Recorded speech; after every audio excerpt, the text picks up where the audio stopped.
Okay, so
wow, ang laki oh.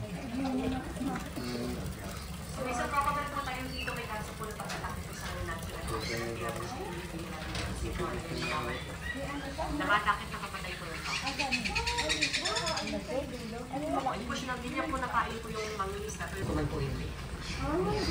Kahit busog yung crocodile, basta bumaba ka po dyan, magagalit po yun. So yan po nakikita niyo po saltwater crocodile, yan po yung saltwater crocodiles po yan sila. Si Lolo po ay namatay po na sa 70 years old.